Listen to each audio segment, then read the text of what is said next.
আল্লাহ কোরআনে সূরা আযহাবে বলেছেন কি, আপনারা নিজেরা পড়বেন। সূরা নূরে 33-এ কি বলেছেন? হে মুমিন নারীগণ, তোমরা তোমাদের লজ্জাস্থানকে হেফাজত করো, তোমরা তোমাদের চাদরকে বুকের উপর দিয়ে টানিয়ে দাও। সেটা চাদর দিয়ে বুকে টানানো না, সেটা হচ্ছে কাপড় দিয়ে নিজের সতর ঢাকা, নিজের শরীরের যে অঙ্গ প্রত্যঙ্গ ওটা যেন বোঝা না যায় তার জন্য একটা কাপড় দিয়ে ঢেকে রাখা। আল্লাহ কি কোথাও বলেছেন তুমি তোমার মুখ ঢাকো? আল্লাহ কি কোথাও বলেছেন তোমার হাতে মোজা পরো, পায়ে মোজা পরো? তাহলে কিসের কথা বলেছেন? তোমার মতো উলঙ্গ থেকে পুরুষ মানুষদের নিজের শরীর দেখানো? কোথাও বলেছেন যে তোমার চোখ দুটো বের করে রাখো, পুরোটা কভার করো? এই যে আল্লাহ যতটুকুন বলছেন অতটুকুন করাটা হচ্ছে ফরজ, এর বেশি করা হচ্ছে বাড়াবাড়ি। এবং এই বাড়াবাড়ি করার ব্যাপারে আল্লাহ রাসূল বলেছেন দিন নিয়ে বাড়াবাড়ি করো না। দিন নিয়ে সে কথা বলতেছে যে দিনের সম্পর্কে কিছুই জানে না, দিনের সম্পর্কে কিছু জানলে এইসব কথা তার মুখ দিয়ে বেরোতো না। নিয়ে গেল কি, তোমাকে একেবারে প্যাকেট করা হবে, তোমাকে কোনো পুরুষ মানুষ দেখতে পারবে না, তোমার চোখ দুটো দেখা যাবে কি যাবে না, তোমার মুখ দেখা যাবে কি যাবে না। এটা নিয়েও কিন্তু প্রত্যেক আলেমের মধ্যে দ্বন্দ্ব।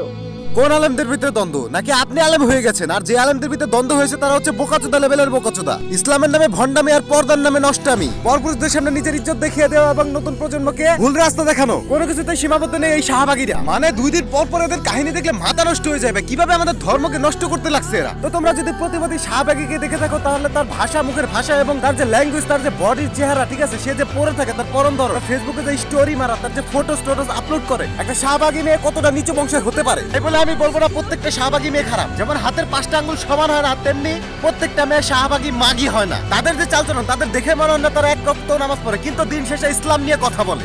So hello brother, welcome back অল্প কিছু সময়ের জন্য।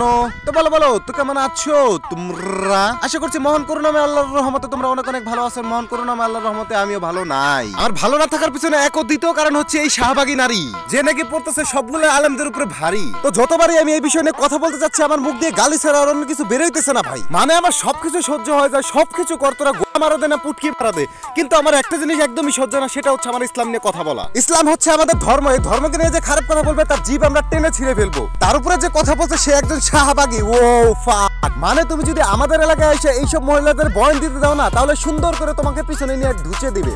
তো তোমরা যারা ডায়মন্ড জায়গায় জায়গায় নিতে যে স্ক্যাম হয়ে যাও, তারা এই ভাইয়ের কাছ থেকে ডায়মন্ড নিতে পারো। এখানে আমি পার্সোনালি নিজে ডায়মন্ড টপ আপ করতেছি, তোমরা দেখতেই পাচ্ছো তাদের লিস্ট, এবং আমি কিন্তু টপ আপ করতেছি 115 ডায়মন্ড। তারা কিন্তু দিবে কিনা আমি তোমাদের লাইভ প্রুফ দেখাইতেছি। তো তোমরা যদি আমার আইডিতে দেখো, আইডিতে কিন্তু এখন একটাও ডায়মন্ড নাই। আমি কিন্তু ডায়মন্ড কেবল অর্ডার দিব আর দেখবো ডায়মন্ড আসে কিনা। এখানে তাদেরকে আমি টাকা পাঠিয়ে ইউআইডি দিয়ে দিচ্ছি। ইউআইডি দিয়ে দেওয়ার পর তারা আমাকে একটু অপেক্ষা করতে বলেছিল। আমি অপেক্ষা করার পরে তারা কিন্তু কিছুক্ষণ পর আমাদের ডায়মন্ড দিয়ে দিয়েছে। তাদের হোয়াটসঅ্যাপ নাম্বার কিন্তু আমি এখানে উপরে দিয়ে দিয়েছি। তাদের হোয়াটসঅ্যাপ যে গ্রুপটা আছে সেই গ্রুপের লিঙ্ক কিন্তু আমি ডিসক্রিপশন এবং পিন কমেন্টেও দিয়ে দিয়েছি। তোমরা যে কন্ট্যাক্ট করতে পারো হোয়াটসঅ্যাপ নাম্বার যে আমি উপরে দিয়েছি, এখানে কিন্তু তোমরা এসএমএস দিয়ে কন্ট্যাক্ট করবে তাদের সাথে। তারা কিন্তু ট্রাস্টেডলি তোমাদের কাছে ডায়মন্ড পৌঁছে দিবে এবং স্বল্প মূল্যে নেওয়ার চেষ্টা করবে। যাই হোক, back to the main topic. আমি তোমাদেরকে দেখাচ্ছি কিভাবে পর্দা আসলেই করতে হয়। আর মেয়েরা বিশেষ করে তোমরা যে কারণে পর্দা করবা এবং তোমাদের পর্দা করার যে সঠিক নিয়ম, তোমরা যে কোনো কাপড় পরতে পারবা যদি এই পর্দার নিয়ম মেনে চলো। ইসলাম একটা ড্রেস কোড দিয়েছে, 4টা নিয়ম মেনে যদি নারীরা ড্রেস পরে যে কোনো ড্রেস পরতে পারবে, কবুল করে নিবে কে? মায়েরা খেয়াল করে শুনেন, আপনাদের ড্রেস কেমন হবে। নাম্বার 1, আপনার পুরো দেহটা ঢাকা থাকতে হবে। যে ড্রেস পরবেন you should cover your whole body. শুধু হাতের এই 2 কবজি আর চেহারা খোলা রাখতে পারবেন, তবে চেহারা ঢেকে রাখা উত্তম, ঠিক কিনা? চেহারা দেখলাম তো সব বোঝা গেল, ঠিক কিনা? কেমন মাধুর্যতা আছে, দেখতে কেমন সুন্দরী কিনা সব বোঝা যায়। এজন্য চেহারাটাও ঢেকে রাখবেন, চোখটা খোলা রাখবেন। বিশ্বনবীর স্ত্রী উম্মে সালামা বলে, দেখার জন্য আমার 2 চোখের দরকার নাই, লাগবে 1 চোখ। উনি আরেক চোখের মধ্যে আরেক কাপড় দিয়ে রাখতেন, এমনি তাকাইতেন। আবার অনেক মহিলারা পা ঢাকে না, পা কিন্তু পর্দার অন্তর্ভুক্ত। সব সময় মেয়েরা পা মোজা পরে বেরোতে হবে, পা দেখানো যাবে না। রাসূলুল্লাহ, আমরা তো হাঁটতে গেলে অনেক সময় পা দেখা যায়। বিশ্বনবী বললেন, তাই? তাহলে 1 বিঘত নিচ দিয়ে কাপড় বাড়াও। উম্মে সালামা বললেন, জোরে হাঁটলে তো তারপরও দেখা যাবে। বিশ্বনবী বললেন, 1 হাত বাড়াও, ধুলাবালি সহ টানবা, তারপরও পায়ের 1 ইঞ্চি দেখানো যাবে। তাহলে ড্রেস কোড, নিয়ম, পোশাক ঢিলে ঢালা হবে না টাইট ফিটিং? আরো জোরে বলেন। আচ্ছা, কাপড়ের হবে এরকম মোটা হবে, মোটা কাপড়, কিচ্ছু দেখা যায় না, বাইনোকুলার দিয়েও দেখা যাবে না। আবার ঢিলে ঢালা আছে না নাই? আমরা পুরুষরা যে এটা পরি, এটা দিয়ে 3 মহিলার কাপড় হয়, ঠিক কিনা? আবার পুরুষদের পোশাক হতে পারবে এই 4টা নিয়ম মেনে। যে যেই ধরনের পোশাক পরেন, চাদর পরেন, সমস্যা নাই।